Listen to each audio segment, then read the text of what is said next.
construction of an approximately 6,700 square foot single-story multi-tenant retail building with associated site improvements on a property located in a pending PCD-DA zone. That's a pedestrian commercial with design review overlay and a development agreement. At this turn, I turn it over to staff for their presentation. Casey? Good evening, Design Review Committee. Are you able to see my presentation? Yes. Perfect. Okay. So again, we're talking about item number DRH 20-00539, located at 3047 Westbound Way. It's a project overview. This is for the construction of a proposed multi-tenant building. The project did receive prior conditional use approval for a parking reduction from the Planning and Zoning Commission. It also has an approved rezone from C1D to PCD-DA, which is our pedestrian commercial with a design review overlay and attached development agreement. The rezone is pending, just waiting for the completion of the development agreement, but the rezone will be in place prior to issuance of any construction permits. The conditional use permit and the development agreement are restricting the uses to restaurant, retail, and office. So again, the rezone, the use, and the parking reduction have already been approved by the Planning and Zoning Commission and City Council, and they are not items up for discussion tonight. The Design Review Committee does not have jurisdiction to overrule or otherwise modify those prior approvals. For some context, here's an aerial of the property. The property is located at the corner of Bound Way and East Park Center Boulevard. It is located in the Bound Crossing Activity Center. We have a medical office to the west, as well as the library. Directly to the south, we have a multi-tenant retail and office use. And then across the street, we have some residential and retail uses. Here are the proposed renderings. I also have the flat elevations in the presentation if the Design Review Committee wishes to see those later. Staff is generally supportive of the design. The main conditions of approval involve the elevation facing Park Center, which looks to exceed the 55% stucco maximum, as well as the blank walls that are located facing the parking lot, as well as the interior pathway. Design elements have been required on those blank walls. They can be windows, trellis, a mural, anything at pedestrian scale that will add design interest to meet the design review guidelines to avoid those blank walls there. Public comments have been received about this project and have been forwarded to the Design Review Committee. Some of the comments are in support and some have raised some concerns. One of the concerns is the height of the proposed structure. As you can see, the building is proposed as a single-story structure, but it does have a somewhat taller parapet. It's not the minimum height required for a single-story commercial structure. The concern is that existing single-story structures in Bound Crossing are shorter than that, and that the architecture doesn't quite match. So in this zone, the maximum height is 35 feet, and this proposed structure is at 20 feet, which is below the maximum height. The Boise City Zoning Code doesn't have any height requirements per floor. So it's not X amount of feet for the first story and X amount of feet for the second story. It's just a blanket can't exceed 35 feet, which is being met. The Bound Crossing Activity Center does not have design standards that would dictate what architectural style needs to be built in the area. And for design review, we're not really intended to regulate architectural style. What we're looking at is massing, materials, design details. We're looking at general compatibility with the area. So if we can go back to the photos, directly to the south, again, is that multi-tenant building, which you can see over here at the top. According to building permits, the maximum height of that building is 44 feet, which I believe is just for the tower section over here, which would mean the general height of the building would be more about 35 feet. And then across Bound Way, we see 2-story as well as a 3-story structure with that 3rd-story deck. So the massing of it is compatible. It's not overwhelming the corner. In fact, it's adding a bit of a transition. So we're coming in at 24 feet to about the 35 feet of that multi-building, having a bit of a transition from that corner. As such, staff believes the massing is appropriate for the area and is not supportive of adding conditions to modify the height. However, that may be a point of discussion tonight between the committee members. Then here is the site plan. As approved through the conditional use permit parking reduction, 14 stalls are proposed on site. There's no direct access onto Boundway or Park Center Boulevard. Instead, we have cross-access agreements to the medical office to the west and the multi-tenant building to the south. Generally, the building is located where we want it to be. It's pushed as far to the corner as possible, acknowledging the existing easement and drainage issue that prevents pushing it further towards Park Center. The pedestrian pathway system is also appropriate, again, acknowledging the easement and drainage that prevents direct pathways to the sidewalk along Park Center. The main condition of approval for the site involves accessible parking. We just want to make sure that the access aisle is on the passenger side, so we have an appropriate van accessible stall on site. There's also some conditions with landscaping, and the applicant hasn't indicated any concerns with the conditions of approval. And if any concerns are raised tonight, I can go into the conditions, recommended conditions in more detail. With that, staff is recommending approval of DRH 20-00539 with the attached conditions of approval. And as always, I'm available to answer any questions or provide any clarity as the hearing progresses. Thank you. Thank you. Any immediate questions for staff at this point in time? No. Okay. Seeing none, I would ask if the applicant is present. Please virtually raise your hand. We can make you a panelist.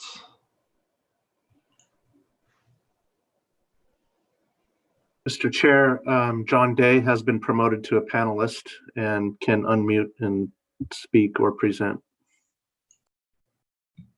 Thank you, Ted.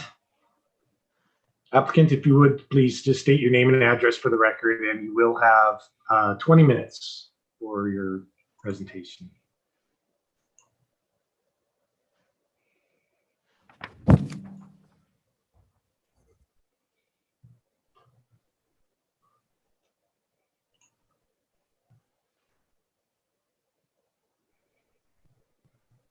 Mr. Day, I think you're still muted if you're trying to speak at this point. There we go.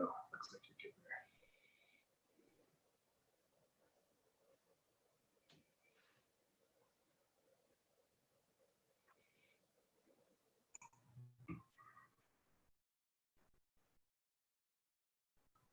Looks like we're still having some audio difficulties. Yeah, are you not able to hear me? There we go. We can hear you now. Okay. If you would please state your name for the record. John Day, 3501 North 32nd Street.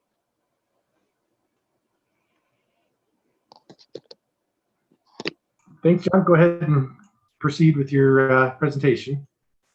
Yeah, thank you, Design Review Committee. I really don't have much to say. Casey pretty much explained it all. But yes, it's a multi-tenant retail building. We really just don't take too many exceptions with any of the site-specific conditions. So I guess I'll just wait and address any of the issues or comments that come up. Thank you. Does the committee have any questions for the applicant at this time? Mr. Chairman, Yes, Mrs. Bond.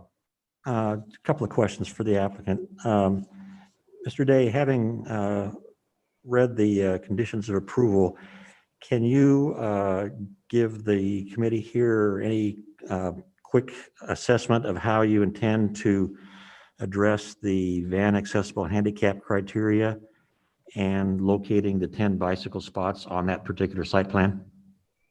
Yeah, so with the we're just gonna have to, I think we're gonna have to flip the some of the parking and the trash enclosure location over in that north side and to free up some of that end parking for the proper location of the van parking. It's going to be difficult, but I think we were able to do it. We were working on that today in our office, and I think we came up with a reasonable solution. Unfortunately, I don't have that with me and can't show it with you now, but you know, we're going to somehow make it work.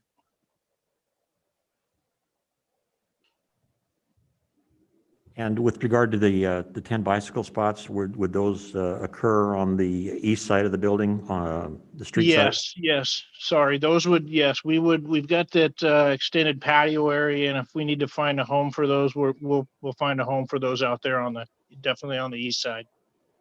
Very good. Thank you, sir. Any other questions for the applicant at this time?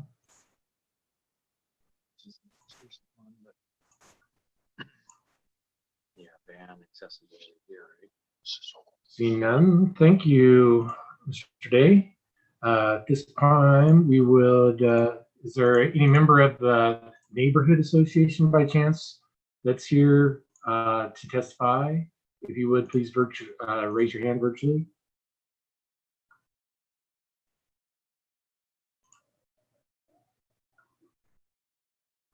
Seeing none, we'll move on to the public.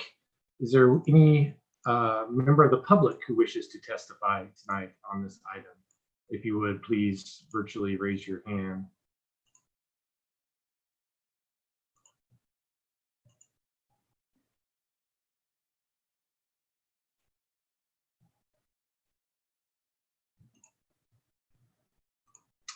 Seeing none, I will bring it back to the committee to ask any last questions for the, oh, we do have a raised hand, sorry.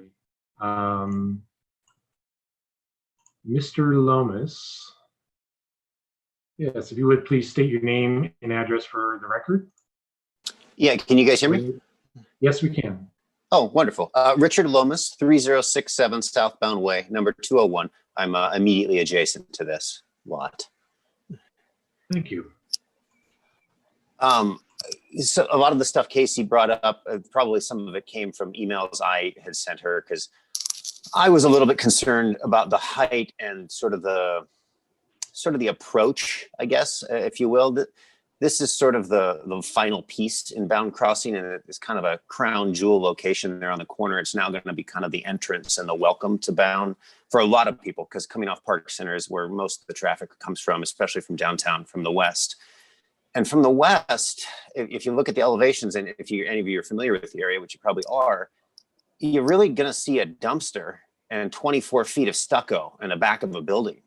And so I'm not sure if it's treatments or more landscaping or what could be done to make that more attractive. It's just such a buzzkill that that's going to be now what we look at if you come from that direction, particularly considering part of the parking reduction process for this lot involved hopefully having people exit Park Center at St. Alphonsus and approach and kind of take some of the burden off of the Bound Way intersection from a traffic standpoint.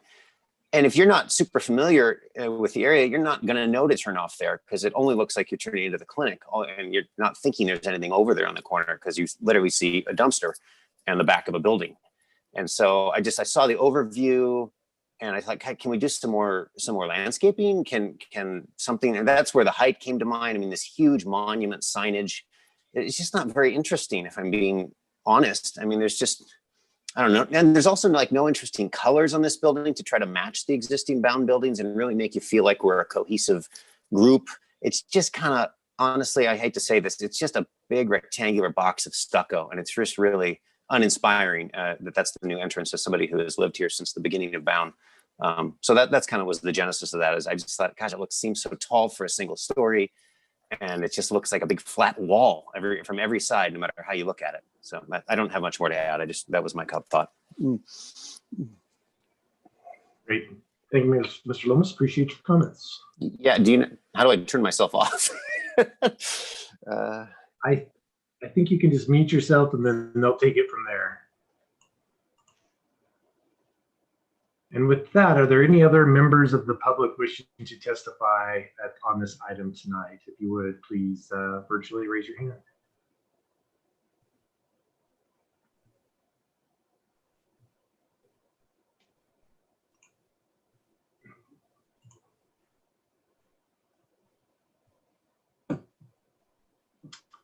Seeing none others, I would also give it back to the applicant if the applicant wants to make any additional statements. Mr. Day. Okay, can you hear me? We can. Thank you. So yeah, I'd like to address a few of those. So regarding the trash enclosure and some of that view, I realize that some of the renderings we have do not depict the actual landscaping that we have designed for the site. And we do have the proper screening there, and we'll have the 5 foot of landscaping in front of it. So I think it'll be properly screened. Part of I think what the issue may be as well is that they're along Park Center Boulevard, the north side of our site, the entire north side of our site almost, is a large drainage swale, ACHD drainage swale. And so that is what it is. We can't encroach upon that nor landscape it or do stuff in it. So it kind of is what it is. And then addressing some of the design of the building, I understand that is a site-specific condition, and I'm more than happy to work with design review staff to come up with appropriate application of different material, some sort of ornamentation on the backside of that building to address it and meet the requirements of design review. Just to the little backstory and history of that is that we had it was intended to kind of match some of the existing bound crossing buildings. We had met several times with the Master Association, which is it's a conglomerate, if you will, of the Homeowners Association, the Business Owners Association, and they oversee all of bound crossing, and they have a design review process. We had met with them early on, presented a design. They wanted something that matched more of what was going on in bound crossing. So we revised the building design. We came back with what we have. We took them color samples, went through the process, and ultimately received approval from them on this. And so, to be quite honest, they steered us more in the direction of what is out in bound crossing. So I guess I got to disagree a little bit in that it doesn't match, because I think it does a little bit more so than what we had previous. And then lastly, I guess I'll address some of the height issues. And I did reach out to Richard prior to this hearing to explain, these aren't arbitrary decisions that we make on these type of buildings.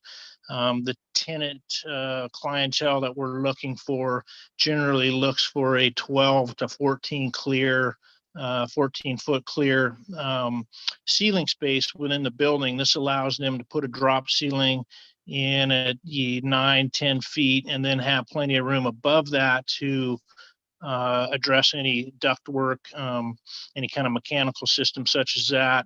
And then you're looking at approximately 4 feet of structure.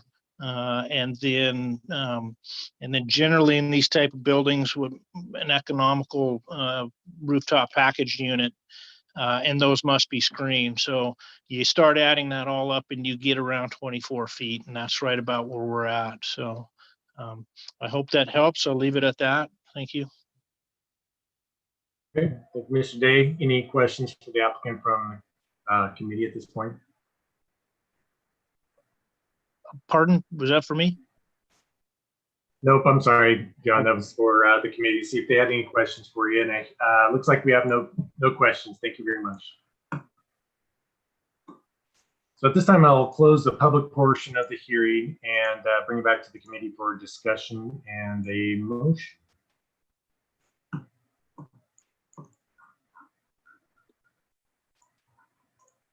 Mr. Chair. Yes, Ms. Thank you. I spent a lot of time in that area, and I can picture the entrance, and I like the height of the building. I think it's a really good transition from the clinic and single family homes that are in the area to this multi-story block. And so I think that's not an issue. I hope that once, I agree that there is an issue with 2 blank walls that nobody should have to look at. And it sounds like the applicant is going to deal with that with the design review staff. And so that is an issue that will be solved. And as long as that, as long as that's resolved, then I'm good to go. I'm a little bit concerned about just having a mural, because a mural can be painted over very easily. I've seen that happen in other locations where an applicant was required to do something, did it, like put in a handrail, or paint something interesting. And then once they had a certificate of occupancy, got rid of that element because they didn't want it. So I'm just asking staff to, whatever you come up with for the applicant, that it's something that has staying power and can't be eliminated very easily. Thank you, Committee Member Zuckerman. Any other comments? Anybody willing to make a motion?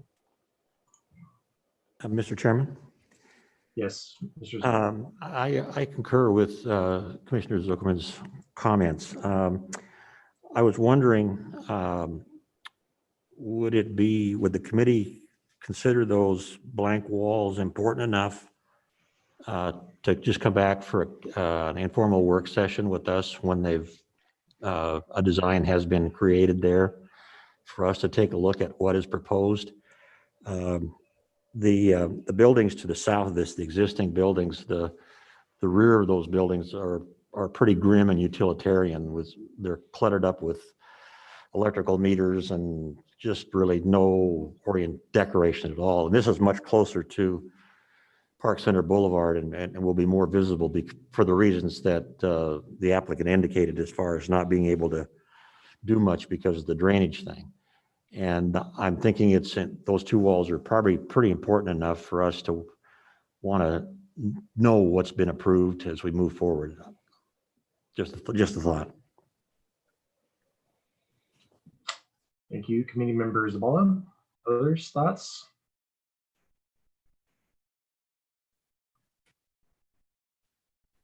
Mr. Chair. Oh, sorry. Oh, go ahead. I just want to say that I agree with Mr. Zabala that it would be great if we could see what was decided before we give our final approval.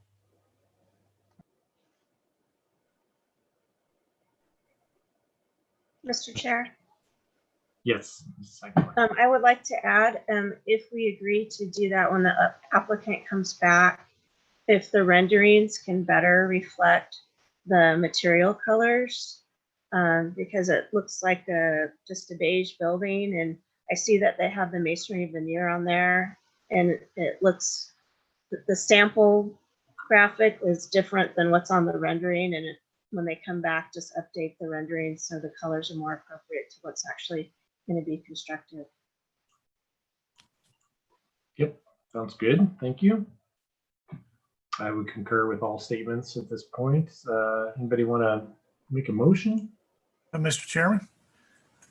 Yes, Mr. Rudy. So we're not rejecting, and I'm basing this that we would go down the road that Commissioner Zabala has indicated, that we're asking them to come back. Is that basically what the motion is? We're not rejecting this, we're not accepting it. Are we going to make a motion that the applicant return to design review for a work session to go through the items in the that have been pointed out in their recommendations?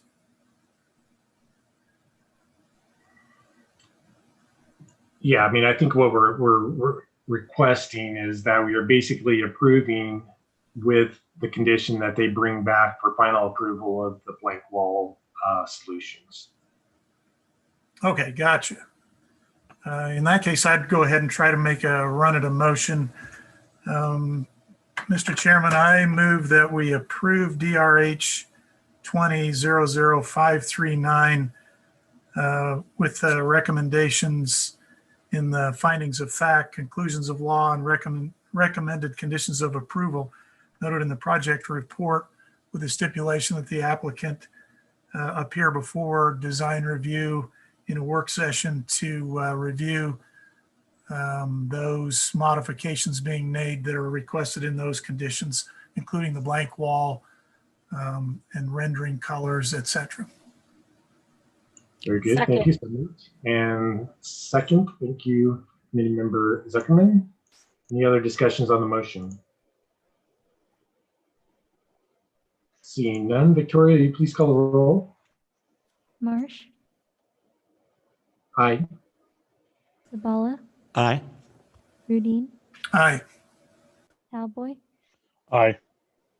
Aguilar, Aye. Zuckerman, Aye. all in favor, motion carries.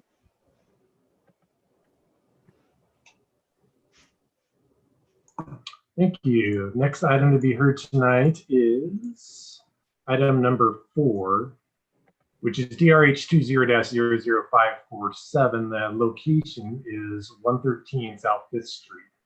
It's for the construction of a new 3-story mixed-use building with associated site improvements on a property located in a C5DD zone.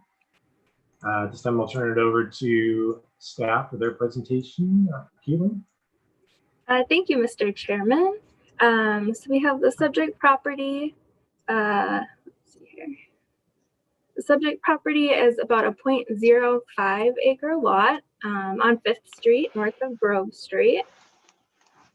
The site is adjacent to the alley and the 5th and Grove project currently under construction. The other buildings on this block are mainly 1- and 2-story brick buildings located in the Old Boise Historic District. And then across 5th Street, we have the C.W. Moore Park and the 2-story Belgravia building, which is also in the Old Boise Historic District. And just for some additional background on this site, this part of the block also used to be within the Old Boise Historic District. But once it was all surface parking, basically, they did relocate the boundary. But through that process, there were some concerns that because it was no longer in a historic district, it wouldn't have that historic review. And people were a little worried about just how this new building, the new buildings over here would fit with the historic district. So here's an image of the project site. So we have the C.W. Moore Park across the street. That has some historic artifacts in the park. Across Grove, there's this little office building, and you can see the hotel and parking garage that was recently constructed. And then if you go along the east, you can see the C.W. Moore Apartments.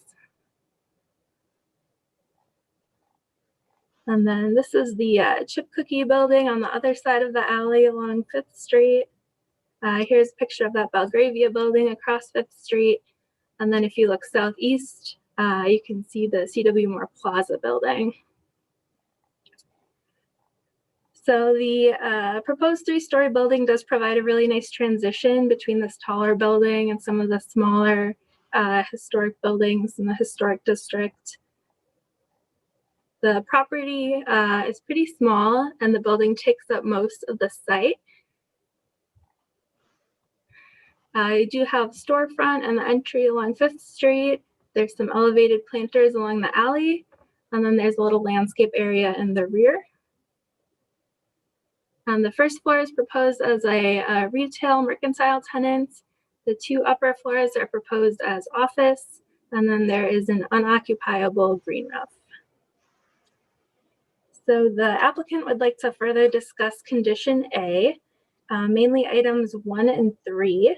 Staff had some concerns about the material choices, potentially detracting from the character of the surrounding historic area. And then there's a requirement in the downtown design guidelines about demonstrating a distinctive roof line if you have a flat roof. So the applicant is proposing a vertical corrugated metal panel with vertical metal accent panels. And then there's a wood cladding accent panel at the windows. So typically we like to see materials that are more congruous with the surrounding historic buildings. The design review guidelines specifically say that when you use metal siding, it should be incorporated with other materials. And the historic guidelines for the adjacent commercial district would not allow metal siding as a primary material. So our concerns were just how this is going to fit in with the context of the surrounding area. And I think we'd also like to see some more details real looks maybe on a real project. And then in talking with the applicant team, it sounds like they believe some of the plant materials on the green roof will be visible from the street.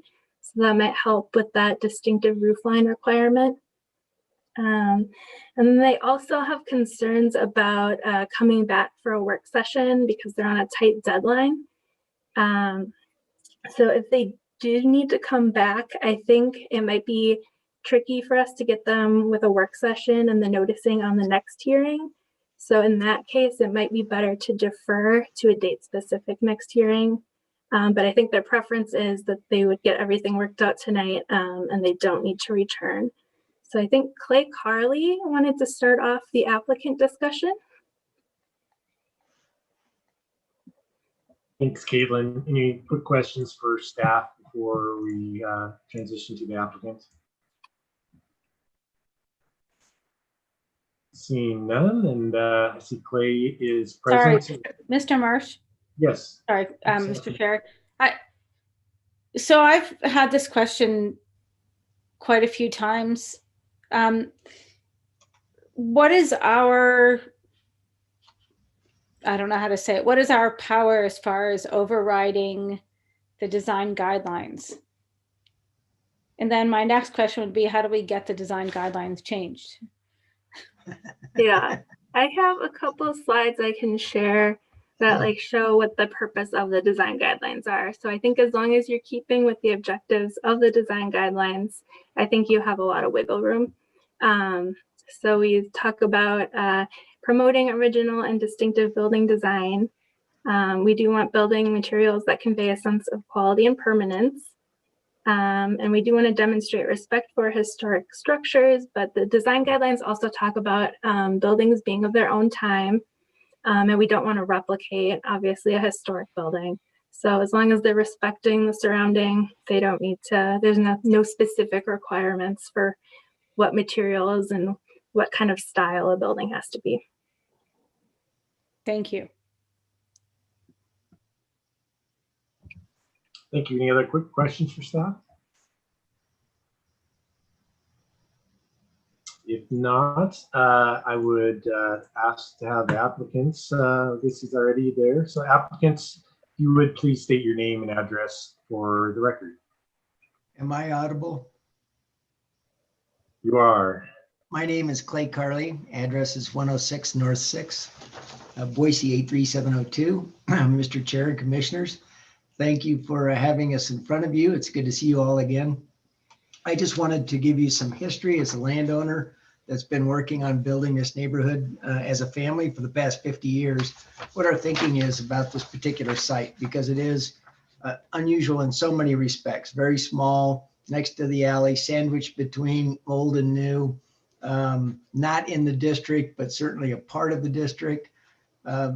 So the things that really strike me as the owner and what I wanted to accomplish is, one, just standard efficiency of land use. Land is so difficult to find downtown, and here's a little postage stamp that really can become something that's worthwhile for the neighborhood. So one, let's just use the land instead of have a little green space, because there's a park right across the street.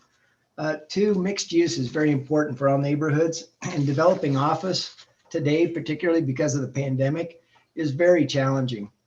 And this building has occupants prescribed. So we'll introduce office space into a mostly bar and restaurant and entertainment district with some retail. So that office use is very important for the balance of the neighborhood. Thirdly, that building will, rather than looking at small plantings and grass and looking at basically a parking lot. So we have parking behind the apartment project that's on Grove Street. This will shield the pedestrian in the right of way from looking at parking. And I think it'll be a much more attractive view than looking at a parking lot. And also diversity in architecture. You know, I was a historic preservation commissioner for about 6 years. I know the guidelines very well. And new development, and particularly rehab development, this isn't rehab, but new development really should not try to mimic the past. It should stand out and be compatible but distinct and recognized as contemporary. And I think this does a very good job of that. And I think the wood trim brings some of nature into it and local materials. And then scale, I think, is important. This is a very small lot. It's a skinny building that's got some height. And the district has several buildings similar in difference in scale. So the Cactus Bar is a small, skinny, one-story building. The old Jellison building on Main, north side of Main between 5th and 6th is about a 20-foot tall, very narrow building. And I think the narrowness of this building and its appearance really make it stand out and add to the neighborhood. And I think I'll just stop there. Thank you very much. Any quick questions for the applicant at this point? Mr. Chairman, Yes, Mr. Cowboy. if I may, just to inquire about the corrugated metal, and is it? I mean, is there? I'm envisioning corrugated metal. I realize that this is a dark matte gray, which I do like. Is it a standard, if there is such a thing, corrugated metal, or what are the rise and run, the ridges? Do we know what those dimensions are? Can you answer that, Mr. Carley? Actually, I want to defer to my architects and the design team. So Sean or Mark should be able to present. I see Sean's hands raised. There's Sean. Mr. Chair, Yes. I just have another question regarding that metal panels, and maybe Sean can answer it when he speaks. I guess, can they tell us the specific product that they're using, the manufacturer name, etc.? Thank you. Yeah, good point. And Sean, if you would please state your name and address for the record. Sorry, Mr. Marsh, can I add one more question to that? Sure. And can you tell us if it will rust and change color over time?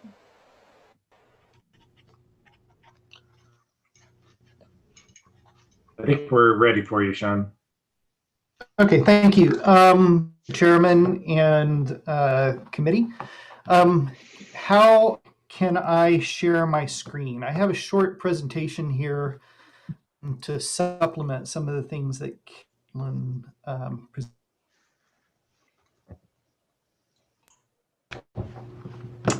Excellent.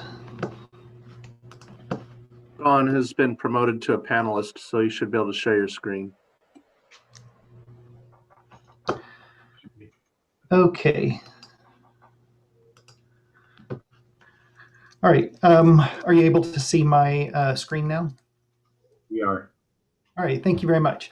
Well, thanks for having us here and giving us the opportunity to walk you through the design thinking in a little more detail than we provided before. Caitlin covered a great deal of some of the information, so I'm not going to dwell on a lot of it, a lot of that same information. But on this page, you can see our design team. But one thing I want to point out is that this project is quite important to us because we also anticipate moving our Boise office into this location as well. So as was stated, you can see the relationship here of the proposed project to the project that's currently under construction next door, and the relationship of the building to both the alley and the street. In this view right here, we're looking at 5th Street. As Caitlin said, we're in Old Boise here. This is an area that our firm has been actively involved with in some of the planning for a number of years. So we're actually really quite committed and excited to be moving to Old Boise ourselves. These are some of the images that were already shown, but I do want to point out this image here particularly because this is looking from the site back towards C.W. Moore Park and is part of the view from the building. Again, in these images here, what I want to point out is the stepping of the massing and the transition here. The proposed project is roughly half, maybe a little less than half of the new buildings that are under construction, and about as deep as the side facing Fifth Street. So in this view, you're looking through Fifth Street and toward C.W. Moore Park. As was explained, 3 floors, but an important part of the design was to create as much open, flexible, and efficient use of this very site. So a great deal of the planning has gone into also making sure that we have this unencumbered open floor plan. So real quickly, to talk about some of our design goals, it's very much about integrating the building into the urban fabric. We believe, as was indicated by Clay, that we don't think it's the right thing to do to try to recreate an historic building, but we do believe in creating a form and an urban texture and some details that reference the surrounding neighborhood and the transition from old to new, but within a contemporary building that's of its time. Part of that is a very important part of that is creating a transparent, accessible ground floor that connects to the pedestrian realm. Also, because this site will be visible, creating an active alley facade as the project turns the corner into the alley was very important, and expressing a connection of the inside to outside. I'll come back to that in a minute.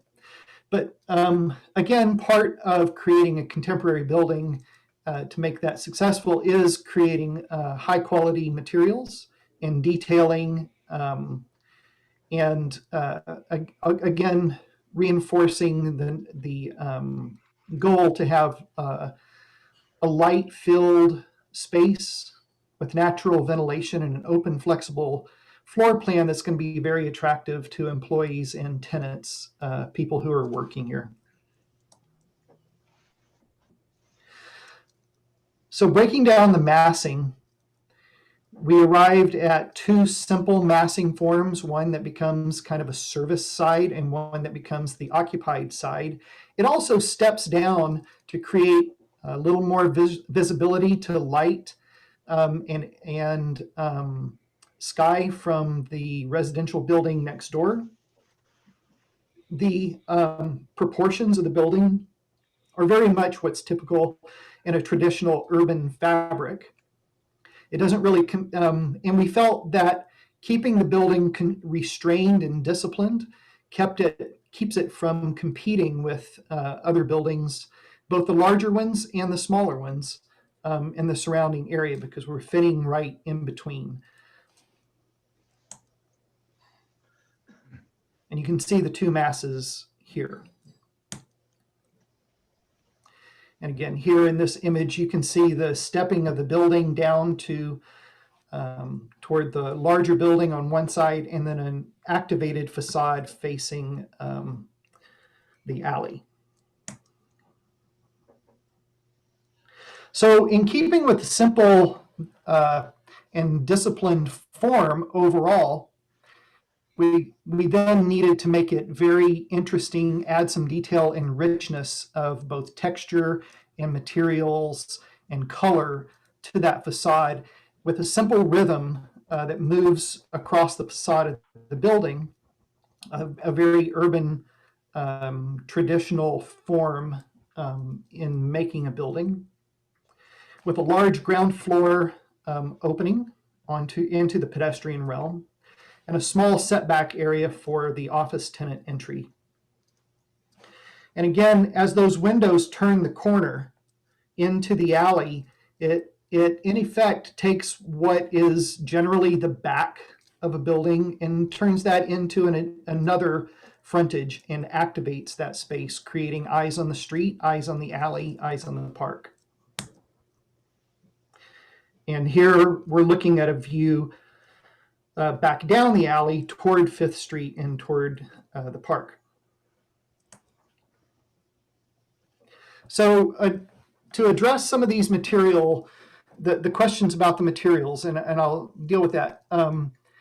It was very important that the materials were both distinctive and restrained, not busy. We're proposing a corrugated metal panel in a charcoal finish with a light metallic fleck. To answer the question that was asked, it will not change color over time. It's a durable baked on finish. The edges, we do not have an actual spec, although we've looked at several different products to specify. And I believe the dimension of the ridges is 2 inches from peak to valley. So it's it's quite a tight dimension. It's not a very broad dimension. That helps with the rigidity of it. And because the concern often is with the metal product that you get oil canning, you get bending, you get warping, the tight spacing along with the limited lengths of runs, a solid substrate and a sufficient gauge will avoid those problems. In addition, at each joint, we've got a small edge fin detail that helps to articulate that crisp aesthetic and add some visual interest. One other thing that we're paying attention to often with a metal product like this is that sometimes the fasteners can end up in odd locations, but we will be locating those as part of the overall pattern and not interrupting the design pattern as we detail that. These wood inset panels here are part of an idea about carving a way into the building, because while we have a very crisp and contemporary form and expression to the exterior architecture, on the interior, we're using a very traditional and warm structural system. And that's going to be very visible from the outside. And so we're playing off of an idea of carving into the building so that you see an expression of that wood on the exterior, leading your eye into the warmth of the exposed wood on the interior. Again, one of the other comments that had been made by staff was about the concrete base. We are providing a 12-inch concrete base to provide for to protect the edge and provide for snow buildup and things like that. We believe 12 inches is sufficient, and it also works with the proportions of the building. So here are some examples of some of those same materials in similar installations. Some of these projects are ones that our office has designed and some are not. But you can see a very similar metal panel installation with similar detailing that frames around the windows. These are some examples of the Kevany siding that we would use in a similar fashion. Here are a couple of other examples, again contrasting that sort of dark charcoal, slightly metallic finish with the warmth of wood adjacent to it. We think it really creates quite a lovely feel to the building, and that sense of expressing the warmth through the contemporary facade is really quite successful. You can also see in both of these examples where they've added these transition fin detail edges, and that helps with keeping the material solid and sturdy. So in the application, as it's used on our proposal here, you can see that from a distance, the rhythm of the windows takes over, but as you get close, you do start to read a finer grain, and you start to read a sense of detail and texture to the side of the building, which we think gives it a lot of interest.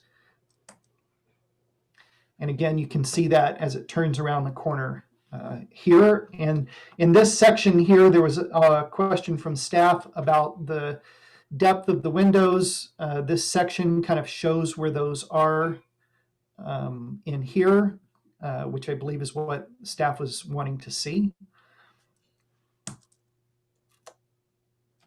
And again, you can see the application of those fin details and the material as it comes down to the ground with the storefront system that's integrated into the overall pattern.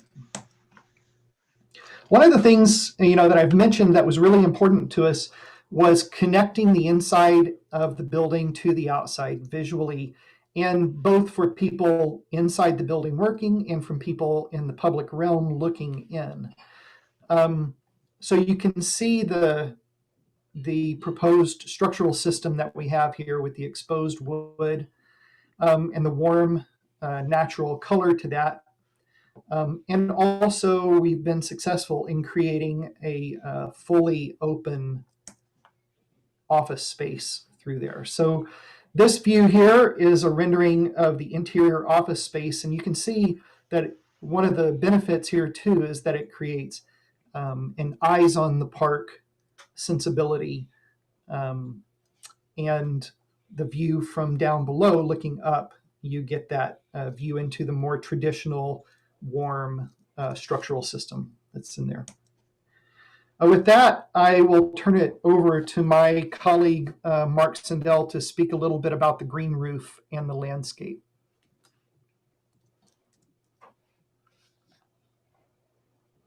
All right, can you hear me? Yep, please. And if you wouldn't mind, please just state your name and address for the record, please, too. Of course, yes. For the record, Mark Sindel, Principal GGLO, 1199 Shoreline Lane, Suite 290. So thank you, Sean. So briefly, the landscape draws inspiration from Boise as a place with natural references of the foothills and the river.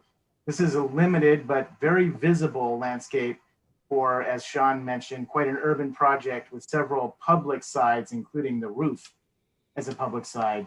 And to quote Boise Dev, fescue to the rescue, we do have a green roof with Idaho fescues of the foothills on the roof, both attractive for adjacent residents looking down on the project and to filter and absorb stormwater as an overall strategy for what will likely be a LEED certified building with other sustainable qualities to it.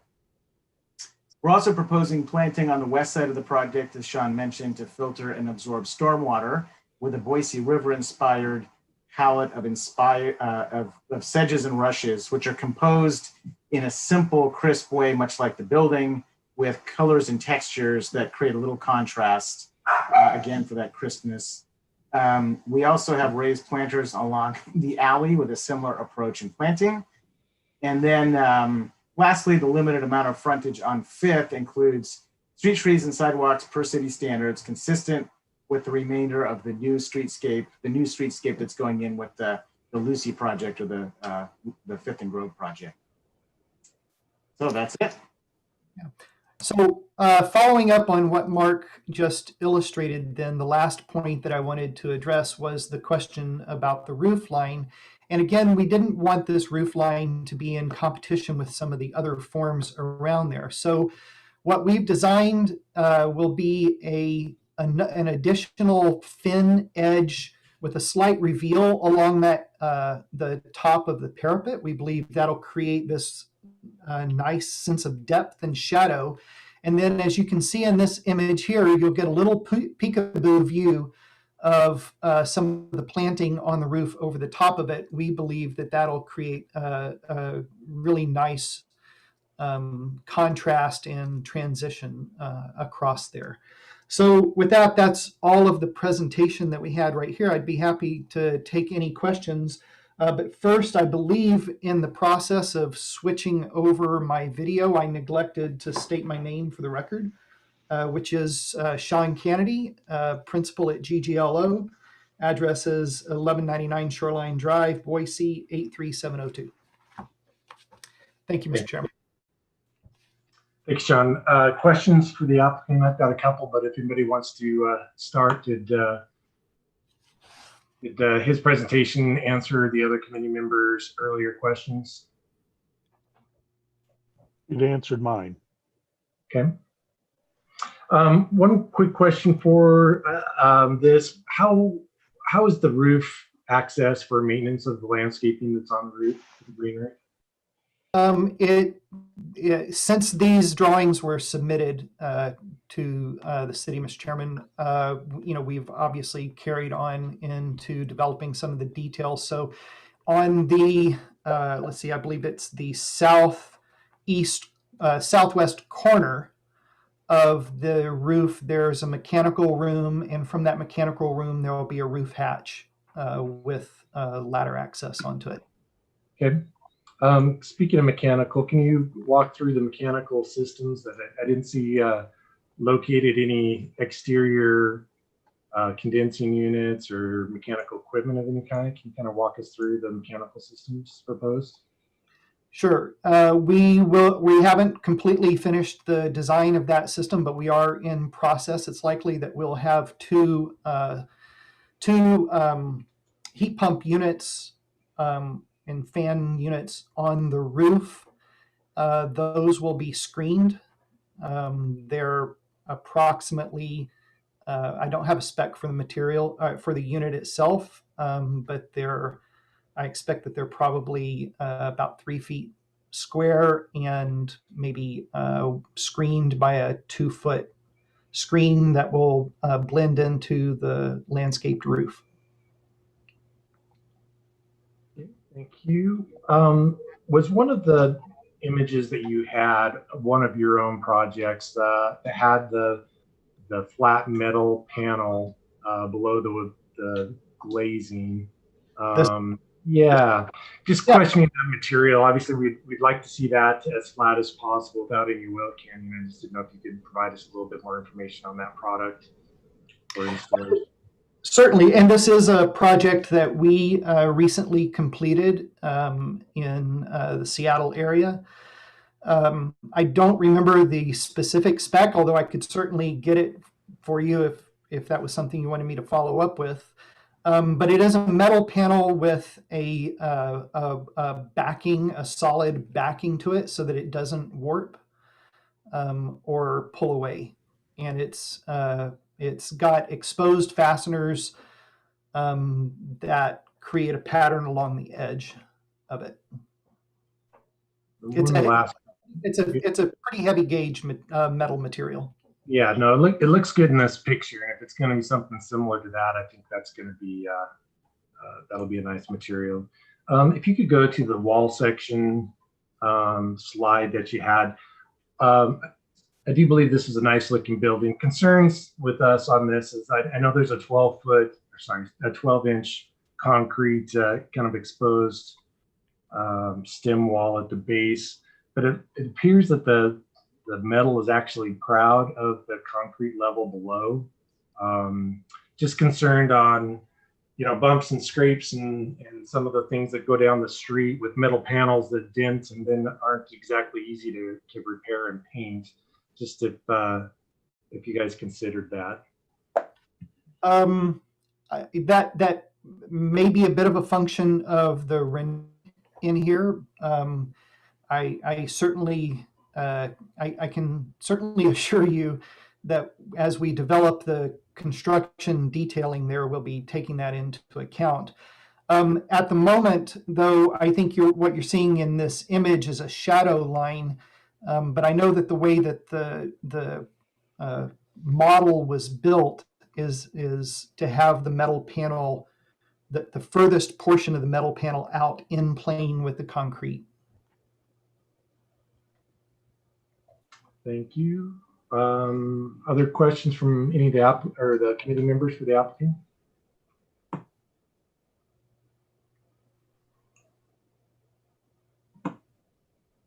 Seeing none, thank you very much.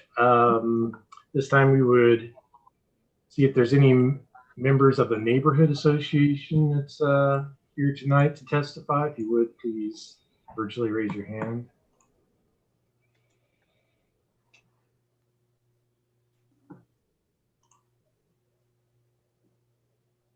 Seeing none, I would open it up to the public. Are there any members of the public wishing to testify to this application tonight? If you would, please virtually raise your hand.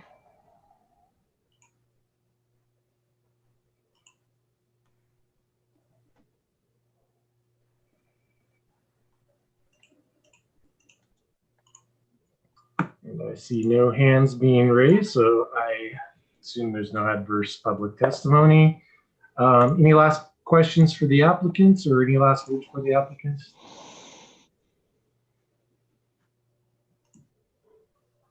Hearing none, we will close this portion of the public or of the meeting and return it to the committee for a motion and discussion. Thank you, Mr. Chairman. Thank you, committee. Thanks. Overall impressions, questions, comments, concerns, or a motion? Mr. Chairman? Yes, Mr. Lee. I guess just in general comments, I like the rhythm and scale and texture of the building, and part of that texture is the waviness of the metal. I think all of us have been in an urban setting where we've seen this type of material being used, but it comes from us in terracotta. There's a lot of buildings that have this ribbon effect, but it was an old terracotta building. So from the street, it makes for a wonderful texture, but nobody can afford terracotta anymore. And so we end up with, okay, how do we get something besides just a flat metal panel or a rough piece of block or a smooth piece of concrete? And this is one of the ways to do it. And I rather think it's smartly done, and the devil's in the details, as we all know. If that metal is a substantial enough gauge and has a good permanent finish on it, I think it's a nice project. And I don't have any problem with how the building tops out. I think if you try to contrive some sort of a cornice or something more dramatic at the top, it would diminish the attractiveness of the small box they've created here. Thank you, Mr. Dean. I would concur with those statements as well. I don't personally believe that there's any need for addressing the roof line of it. Yeah, the corrugated metal is always just a little bit of a slippery slope. What they have proposed seems to be a nice, high quality material. I do agree with your comments on the general form of the building as well. Any other comments? Yes. Sure. Yes. I agree with both the chairman and Mr. Rudin. I think this material is beautiful, and I'm excited to see something that isn't just repeating something that's next door, and it's not more stucco. The developers or the architect is introducing a material that we haven't seen in our downtown, and it looks to be a very high quality. And I love the effect of seeing the wood next to it, that it's somewhat cold next to very warm, and that all of that's seen through the really large windows. I think it's going to fit in really well with the neighborhood. And I'm an architectural magazine fanatic, and I see all over the place, especially in Europe, these stone buildings that look somewhat like the Belgravia, that, you know, if someone builds something next door, it's always glass and steel. And the idea is not to replicate the old, but to complement it. And I think this does that perfectly. I don't think we could ask for anything better in this spot. Great. Thank you for your comments, committee members. Any other thoughts? Mr. Chairman? Yes, Mr. Zabala. I'm going to jump on the bandwagon with the previous comments. I really like this project. And as Commissioner Rudin said, the devil is going to be in the details. But I think it's an elegant little jewel box there, and the design is It's thoughtful, it's restrained. It's a nice use of materials, the subtleness of the ribs, the flat panels, and then introducing the wood and the window locations slightly canted in with the views to the interior and the views to the exterior. And not fussing with the cap on the building. I think it's going to be nice. I think there are details to be worked out that need to be, we would want to look at, as the staff indicates in a 50% construction documents, in terms of where the mechanical equipment is, how that begins to look, what the impact is on the design, other things that will come along as the design begins to mature, taking a look at what the actual metal panel will be, a better idea of what the trim details will be, the connections and some of that stuff, just to understand how clean it's going to be. But the firm is clearly on the right track here, of the design team is, and as the owner applicant are to be complimented, I think, on a nice job on a very small site with a building that's going to be, I think, very outstanding. And I'd really like to see this building come to fruition. Thank you, committee member Zabala. Other thoughts, questions? I do have one question for staff. So I believe one of the concerns was the work session. I would agree with you, Mr. Zabala, that I think there's just a few of these detailed things I'd like to see one more time at the work session piece.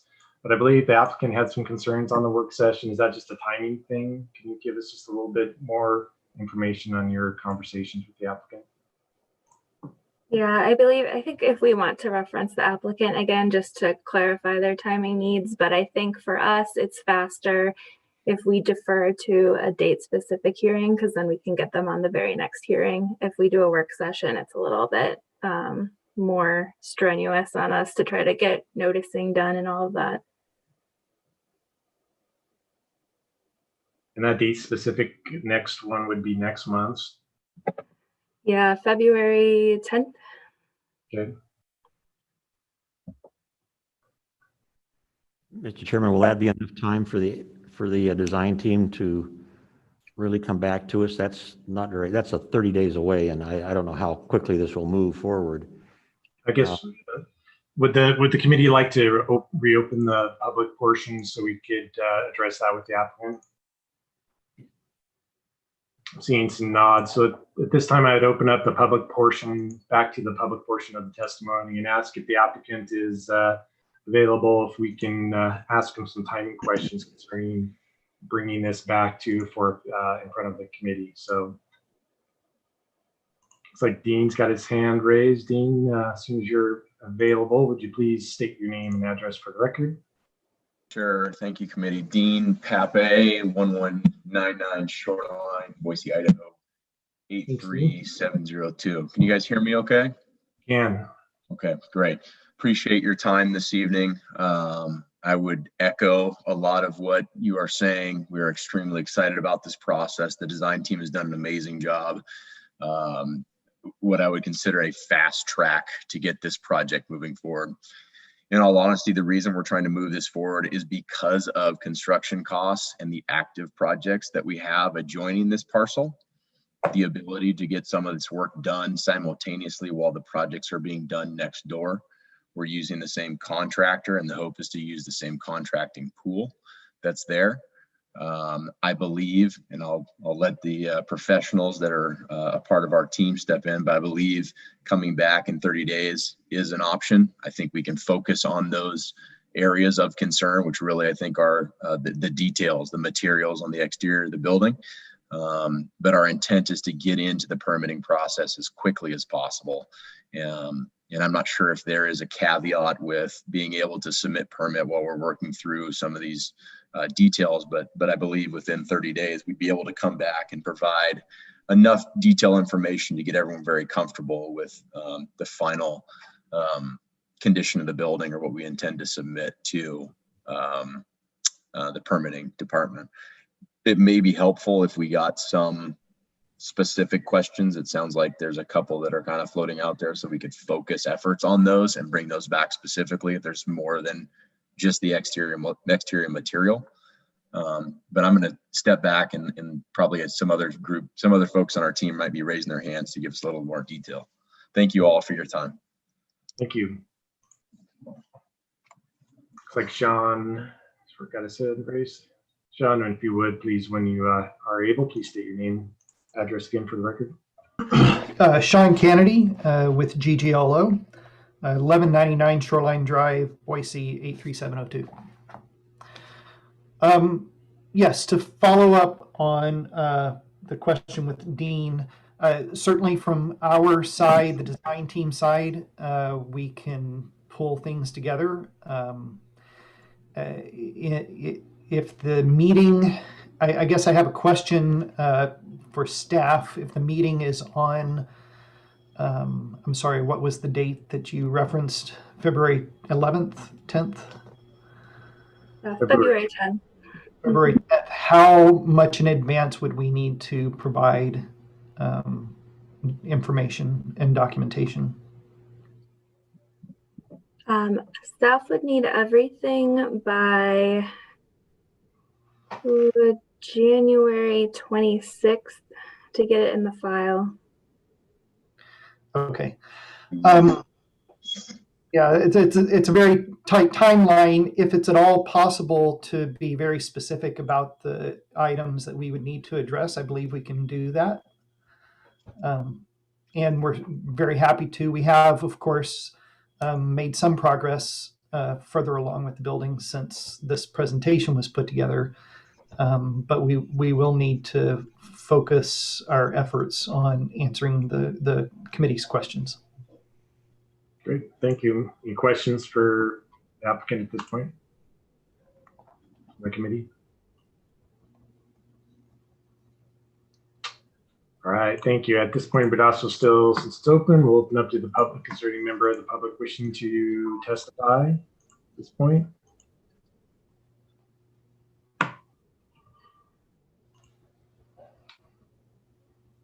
Clay, I see your hands raised. Mr. Carley, do you wish to speak in addition to? Yeah, I have a quick question. Thank you. It's Clay Carley, 106 North 6th. And my question is, I sent a chat, but I don't know if it gets through. Since this is really a technical issue for your professional interests and detail oriented, not really something the public's going to have interest in, is this something that can be done more expeditiously electronically and get to you what you need and satisfy your interest, or does this have to go through a public process? Yeah, I believe it has to go through a public process, but Caitlin, can you confirm that? Yeah, the only way we'd be able to look at this electronically is if you wanted to direct staff to review these items. If the committee wants to look at them, it does need to be public. Okay, thanks.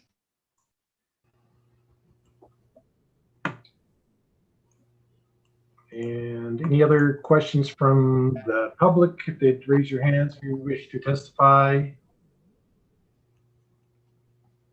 Seeing no more, we will close the public portion and bring it back to the committee for discussion and a motion. Thank you. Mr. Chairman? Yes, Ms. Zuckerman. If I understand correctly, based on the comments of quite a few of the committee members, it sounds like as a committee, we don't have an issue with the metal material or with the flatness of the roof and the lack of ornamentation.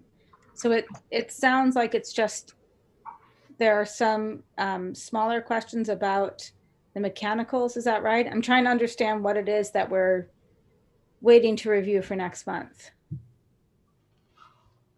Yeah, that would be the question if somebody had a motion if they wanted to bring it up. But I think, yeah, the metal material, I think the final selection on those is still in question. So if we had a manufacturer, I think if we had a profile of the S shape of the corrugations of the metal, a detail of how the concrete base works at the bottom, just from a protection standpoint for the metal at the bottom of the building. the unit locations on the roof and screening methods for the condensing units or whatever HVAC equipment that's on the roof. And I think that's about it, which are pretty much fairly technical questions, but I think it, like they've been saying, as long as the details are well thought out, I think this is just what we want to verify that they are. Any committee members have any additional items that they're concerned about or wish to add? Mr. Chairman? Yes. I'd go ahead and try to formulate a motion so that we can, I think we may be able to throw those things in if we get the motion out there for us. So I move that we approve DRH 2000547 as recommended in the findings of fact, conclusions of law, and recommended conditions of approval noted in the project report, with the exception of item 1AI to be eliminated and 1AII also to be eliminated, and that the 50% submittal package be presented as soon as possible, hopefully on February 10th, and that it specifically address details associated with the metal siding and its connection to the base and other elements, and the mechanical screening on the roof. So moved. Mr. Chairman, can I jump in quick? Yes, Ms. Gill. Just so if we want to go to a work session, we do have to renotice for a work session, and I'm not positive we have time to renotice before the next hearing. So if you'd rather, you could defer to the next hearing date specific, then we don't need to renotice. Then we can for sure get them on the next hearing, and you can still include what items you want to look at. So the motion is to defer this to the date specific of February 10th. Mr. Radin, would you like to amend your motion to defer? Sure, that works for me. Second. So moved and second. Any discussion on the motion? Is everybody clear what the motion is? That it's a deferral to date specific February 10th per the conditions outlined by Mr. Radin? Mr. Chair? Yes. Mr. Radin, are we including or keeping the proposed green roof system and maintenance information in the submittal for the next meeting? I know we've had some bad luck with the systems in the Boise area and other projects. Yeah, I would say that those items 2 and 4 are still applicable. Okay. Good. Any other discussion on the motion? Well, hearing none, can we please call the roll? Marsh, Aye. Zabala, Aye. Rudin,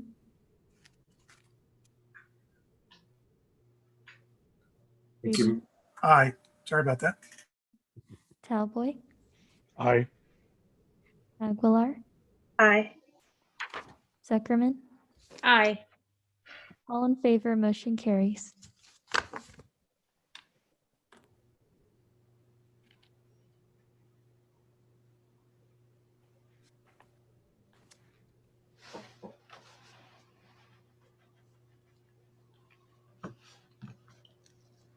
You're muted, Jim.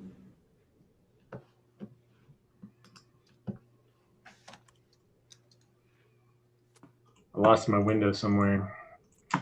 Apologize for that. With that, I believe we are adjourned for tonight. Thank you very much, everybody. Thank you. Thank you.